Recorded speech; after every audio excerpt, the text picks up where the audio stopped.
Morning. Today, I will like to walk you through my process of building the refining stroke prediction model using the various classification algorithms, namely the random forest and the largest direct regression and the light EBM. I will explain the steps I took to explore the data and handle the class imbalance, the engineering features, the evaluation model performance. I also highlight how what I did to improve the classifier improved and how I assess the fit of the model throughout. I start by loading the examining and the training data set, which had columns like the age, the genders, the here, and the average, the pollutions level, the NBM, and so on. So I checked for missing values, the duplicates, and the data types. It turns out there are no missing values and no duplicate in the initial data. And one of the first thing I noticed, there's several class imbalance. The proportion of the stroke case was only about 4%, while the non-stroke case was about 96%. And the class imbalance can cause the most standard classifier to performing poorly the minority class. And so I knew I need to have addressed that. Before the modeling, I performed some exploratory data analysis, plotting the algorithm and the box plots and the MBI, the glucose levels, and comparing the distribution between the stroke and the non-stroke case. I also create a correlate matrix to see if there are any strong linear relationship among the numerical variables. To give my model more information, I generated several features. First, the age groups. I divide the age into category, the young, the medium, middle age, the elderly, and the very elderly. And for the MBIM categories, I recognize the MBIM into underweight, the normal, the overweight, and the obese. And for the glucose categories, I grouped the average glucose levels into low, normal, and high. Then I applied one hot encoding to categorical variable like the gender, the work type, the smoking status, and the new categorical features. So I scaled the numerical variables age, the MBI, the average gluten level, and use standard scalar to so that no single feature would dominate due to the difference in scale. This feature engineering step often help the algorithms capture the nonlinear regression, nonlinear relationships and interrupt the data more effectively, which in turn can improve the model performance.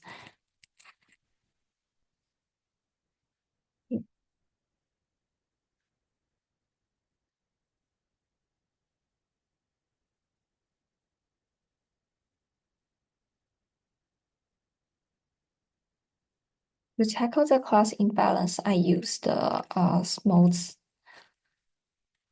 Tomek generates the new symmetric example of the minority class where the Tomek link method removed the ambiguous points that are very close to each other between the class.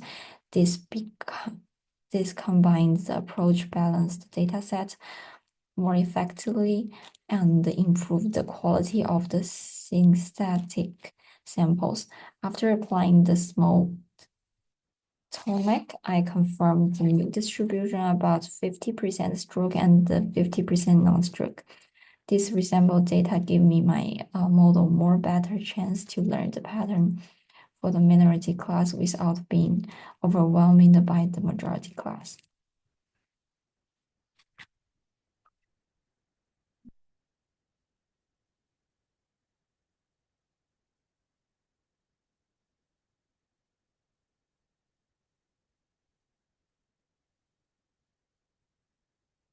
So I tried three models like the random forest, the logistic, and the regression.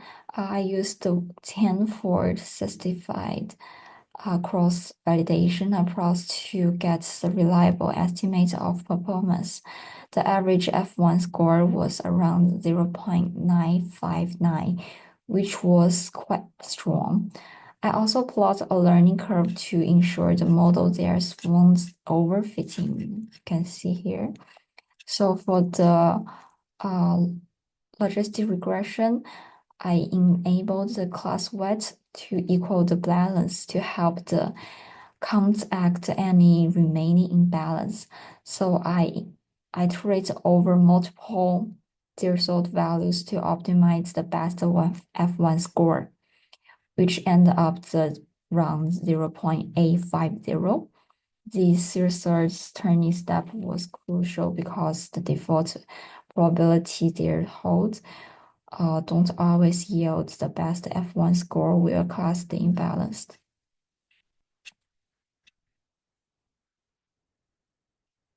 Mm. Um, this Guardian's Boost model is L light GBM and is typically excels with the tabular data. I set the parameter like the estimated equal to 200 and the max tips equal to 20 for more robust fit. And the cross validation yield average F1 score about 0.9605, making the top parameters among the three. Then I plot the precision recall curve and found a very high value area under the AUC, which reinforced that light GBM handled both classes effectively. And what I can do to improve the performance. First, I address the class imbalance with the small atomic. Second, I entering the features, the age group, the MBI categories, the goods categories to provide more meaningful input. Third, I scaled the numerical features and used one-hot encoding in the categorical data. Fourth, for the logistic regression, I turned decision threshold to maximize the F1. Finally, I compared multiple models to choose the best performer. And how I did success. And for how I did assess or improve the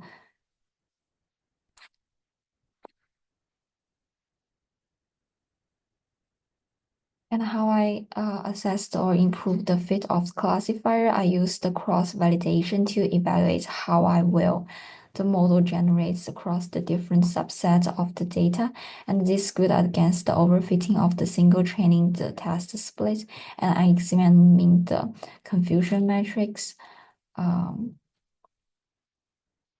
for each fold and average them to see how many true positives, false positives we had, and this gave me insight into how the model was handling the stroke case specifically. I tracked the F1 score as my main metrics because it's balanced precision and recall, especially important in the imbalance scenario. I also plot a learning curve to observe and adding the more training data would improve the performance or the model was already statued. This step was helped to confirm that the model was neither heavily or overfitting or severely underfitting. Additionally, I look at the feature importance in the random forest and the light GBM and the coefficients in the logistic regression to see the feature's contribution most to the prediction that guides the future further refinement of the feature engineering if needed.